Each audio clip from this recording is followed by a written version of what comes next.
Bijapur today news live.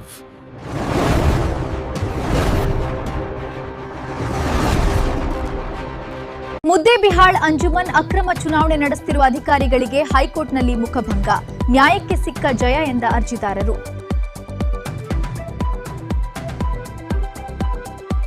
High court ನ್ಯಾಯಪೀಠದಲ್ಲಿ ಅರ್ಜಿ ಸಲ್ಲಿಸಿದವರ ಪರ ಆದೇಶಗಳು ಆಗುವುದರ ಮೂಲಕ ಚುನಾವಣಾಧಿಕಾರಿ ಮತ್ತು ಎನ್ರೋಲ್ಮೆಂಟ್ ಆಫೀಸರ್ ಇವರಿಗೆ ಹಿನ್ನಡೆಯಾಗಿದೆ. ನಾಮಪತ್ರ ತಿರಸ್ಕಾರಗೊಂಡ 4 ಜನರು ಹೈಕೋರ್ಟ್ ಮೊರೆ ಹೋದಾಗ ಅವರಿಗೆ ಚುನಾವಣೆಗೆ ಸ್ಪರ್ಧಿಸಲು ಅವಕಾಶ ನೀಡಿ ಒಂದು ಪ್ರಕರಣದಲ್ಲಿ ಮಧ್ಯಂತರ ಆದೇಶ. ಹೈಕೋರ್ಟ್ನಲ್ಲಿ ನಾಗರಾಳ್ ಅವರು ಚುನಾವಣೆ ನಿಲ್ಲಿಸಬೇಕಂತ ಕೇಳಿಲ್ಲ, ಆದರೆ ನಾವು ನ್ಯಾಯ ಕೇಳಿದ್ದೇವೆ. ಅನ್ಯಾಯ ಮಾಡುತ್ತಿದ್ದಾರೆ, ನ್ಯಾಯ ಬೇಕಂತ.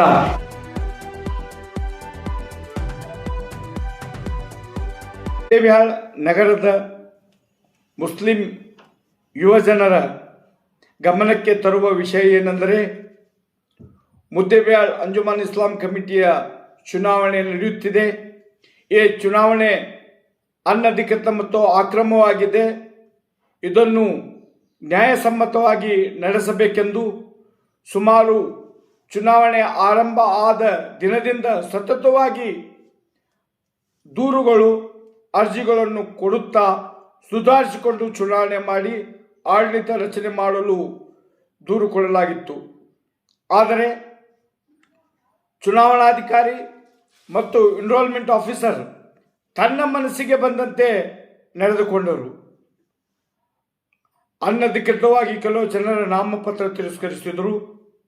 10,000 ರೂಪಾಯಿ ನಾಮಪತ್ರ ಸಲ್ಲಿಸಲು ಹಣ ಇಟ್ಟರು ಹಾಗೂ ಅಕ್ರಮವಾಗಿ ಅನಧಿಕೃತ ಸದಸ್ಯರ ಪಟ್ಟಿಯನ್ನು ಚುನಾವಣೆಯಲ್ಲಿ ಬಳಕೆ ಮಾಡುತ್ತಿದ್ದರು. ಇದೆಲ್ಲಕ್ಕೂ ಗುಲ್ಬರ್ಗ ಹೈಕೋರ್ಟ್ ಪೀಠ ಇಂದು ತಕ್ಕ ಪಾಠ ಕಲಿಸಿದೆ. ಹೈಕೋರ್ಟ್ ನ್ಯಾಯಪೀಠದಲ್ಲಿ ಅರ್ಜಿ ಸಲ್ಲಿಸಿದವರ ಪರ ಆದೇಶಗಳು ಆಗುವುದರ ಮೂಲಕ ಚುನಾವಣಾಧಿಕಾರಿ ಮತ್ತು ಎನ್ರೋಲ್ಮೆಂಟ್ ಆಫೀಸರ್ ಇವರಿಗೆ ಹಿನ್ನಡೆಯಾಗಿದೆ.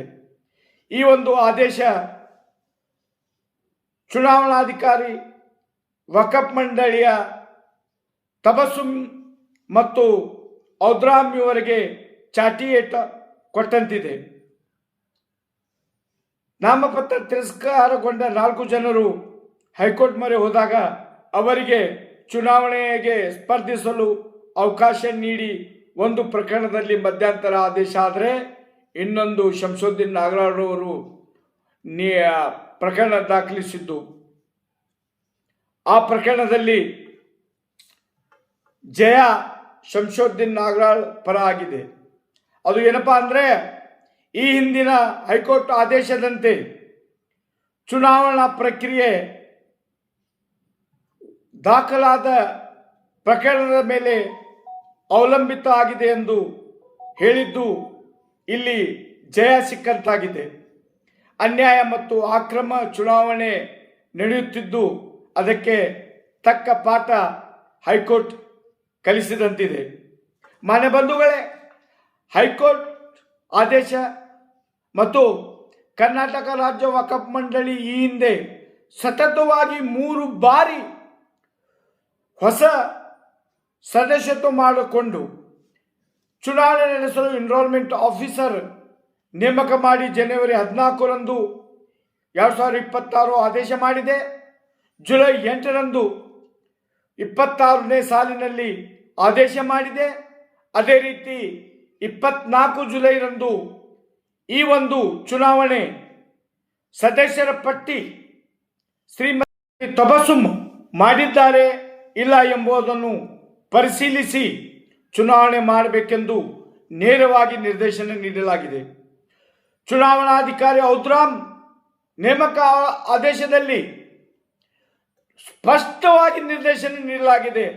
ಅದೇನಪ್ಪ ಅಂದರೆ ಪ್ಯಾರಾ ನಂಬರ್ 2ದಲ್ಲಿ ತಿಳಿಸಿದ್ದಾರೆ, ಅರ್ಲಿಯೆಸ್ಟ್ ಅರ್ಥ ಏನಂದರೆ ತತ್ಕ್ಷಣ ಆದಷ್ಟು ಬೇಗ ಸದಸ್ಯರನ್ನು ಮಾಡಿಕೊಂಡು ಚುನಾವಣೆ ಮಾಡಬೇಕಂತ. ಒಂದು ದುರಾದೃಷ್ಟಕರ ವಿಷಯ, ಜಿಲ್ಲಾ ಮಟ್ಟದ ಅಧಿಕಾರಿಗಳಿಗೆ ಅರ್ಲಿಯೆಸ್ಟ್ ಎನ್ರೋಲ್ಮೆಂಟ್ ಅಂದರೆ ಅದರ ಅರ್ಥ ಗೊತ್ತಿಲ್ಲದೆ ಈ ರೀತಿ ಮಾಡುತ್ತಿದ್ದಾರೆ, ಅಥವಾ ಯಾರೋ ನೀಡಿದ ಕಪ್ಪು ಕಾಣಿಕೆ, ಯಾರೋ ನೀಡಿದ ಒಂದು ಹಣದ ಆಸೆಯಿಂದ ಅವರು ಈ ರೀತಿ ಮಾಡುತ್ತಿದ್ದಾರೆ ಅಂತ ಜನ ಕೇಳುತ್ತಿದ್ದಾರೆ. ಅರ್ಲಿಯಸ್ಟ್ ಎನ್ರೋಲ್ಮೆಂಟ್ ಅಂದರೆ ಅರ್ಥ ಏನು ಸ್ವಾಮಿ? ಆದಷ್ಟು ಬೇಗ ಸದಸ್ಯರನ್ನು ಮಾಡಿಕೊಂಡು ಚುನಾವಣೆ ಮಾಡಲು ಚುನಾವಣಾಧಿಕಾರಿ ಆದೇಶದ ಪ್ಯಾರಾ 2ದಲ್ಲಿ ತಿಳಿಸಲಾಗಿದೆ. ಇದು ಎಲ್ಲರೂ ಓದಬೇಕು. ಪ್ಯಾರಾ 2ನಲ್ಲಿ ಏನಿದೆ, ಸ್ಪಷ್ಟವಾದಂಥ ಆದೇಶ ಇದೆ. ಅದರಂತೆ ಈ ಒಂದು ಚುನಾವಣೆ ನಡೆಯುತ್ತಿಲ್ಲ. ಚುನಾವಣೆ ನಡೆದರೂ ಸಹ ಹೈಕೋರ್ಟ್ನಲ್ಲಿ ನಾಗರಾಳ್ ಅವರು ಚುನಾವಣೆ ನಿಲ್ಲಿಸಬೇಕಂತ ಕೇಳಿಲ್ಲ. ಚುನಾವಣೆ ನಿಲ್ಲಿಸಬೇಕಂತ ಕೇಳಿದರೆ ತತ್ಕ್ಷಣ ಚುನಾವಣೆ ನಿಲ್ಲುತ್ತಿತ್ತು. ಆದರೆ ನಾವು ನ್ಯಾಯ ಕೇಳಿದ್ದೇವೆ. ಅನ್ಯಾಯ ಮಾಡುತ್ತಿದ್ದಾರೆ, ನ್ಯಾಯ ಬೇಕಂತ ಹಿಂದಿನ ಆದೇಶದ ಪ್ರಕಾರ ಚುನಾವಣೆ ಮಾಡಬೇಕು. ಅದೇ ರೀತಿ ಈ ಒಂದು ಚುನಾವಣೆಯಲ್ಲಿ ನಿಖರವಾದ ಮತ್ತು ಈ ವಕಫ್ ಮಂಡಿಯ ಹಳ್ಳಿಯ ಆದೇಶದಂತೆ ಸದಸ್ಯರನ್ನು ಬಳಕೆ ಮಾಡಬೇಕಂತ ಈಗ ಅವರು ಸಂಪೂರ್ಣವಾಗಿ ತಪ್ಪು ಮಾಡುತ್ತಿದ್ದಾರೆ.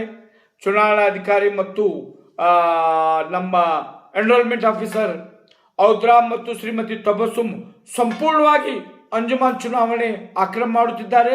ಈ ಚುನಾವಣೆ ಯಾವುದೇ ರೀತಿಯಿಂದ ಯಶಸ್ವಿ ಆಗುವುದಿಲ್ಲ. ಚುನಾವಣೆ ನಡೆದರೂ ಸಹ ಫಲಿತಾಂಶ ಮುಂಬರುವ ದಿನಮಾನಗಳಲ್ಲಿ ಅದು ಯಶಸ್ವಿ ಆಗುವುದಿಲ್ಲ, ಸಕ್ಸಸ್ ಆಗುವುದಿಲ್ಲ. ಯಾಕಂದರೆ ಈಗಾಗಲೇ ಶಂಸುದ್ದೀನ್ ನಾಗರಾಳ್ರವರ ಪ್ರಕರಣದಲ್ಲಿ ನೇರವಾಗಿ ಹೈಕೋರ್ಟ್ ಚಾಟಿ ಬೀಸುವುದರ ಮೂಲಕ ಈ ಒಂದು ಚುನಾವಣಾ ಪ್ರಕ್ರಿಯೆ ಫಲಿತಾಂಶ ಈ ಒಂದು ಪಿಟಿಷನ್ ಮೇಲೆ ನಿರ್ಭರವಾಗಿದೆ ಅಂತ ತಿಳಿಸಿದ್ದಾರೆ. ಅದರಂತೆ ಈ ಒಂದು ಚುನಾವಣೆ ಯಶಸ್ವಿ ಆಗುವುದಿಲ್ಲ. ಈ ರೀತಿ ಚುನಾವಣೆ ವಿಫಲಗೊಳಿಸಲು ಈ ಇಬ್ಬರು ಅಧಿಕಾರಿಗಳು ಪ್ರಮುಖ ಕಾರಣ.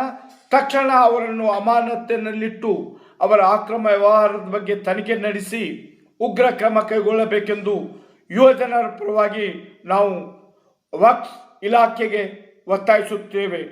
ಯುವಜನರು ಈ ಒಂದು ಹೋರಾಟದಲ್ಲಿ ನ್ಯಾಯ, ನೀತಿ, ಧರ್ಮದ ಪ್ರಕಾರ ಚುನಾವಣೆ ಮಾಡಬೇಕಾಗಿತ್ತು. ಅದು ಈ ಅಧಿಕಾರಿಗಳಿಂದ ವಿಫಲಗೊಂಡಿದೆ. ಚುನಾವಣೆ ಸಂಪೂರ್ಣವಾಗಿ ವಿಫಲಗೊಳ್ಳಲು ಇದೇ ಅಧಿಕಾರಿಗಳು ಮುಖ್ಯ ಕಾರಣ ಆಗಿದ್ದಾರೆಂದು ಈ ಸಂದರ್ಭದಲ್ಲಿ ಹೇಳುತ್ತಾ, ಮುಂಬರುವ ದಿನಮಾನಗಳಲ್ಲಿ ಈ ಚುನಾವಣೆ ಯಾವುದೇ ರೀತಿಯ ಒಂದು ದಡ ಮುಟ್ಟುವುದಿಲ್ಲ.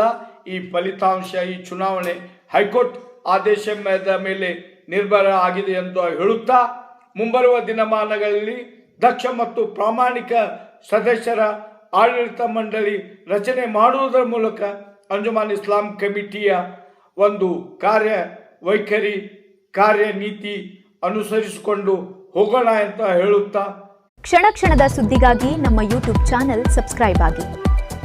ಬಿಜಾಪುರ ಟುಡೇ ನ್ಯೂಸ್, ಇದು ಸತ್ಯದ ದಾರಿ, ಜನಪರ.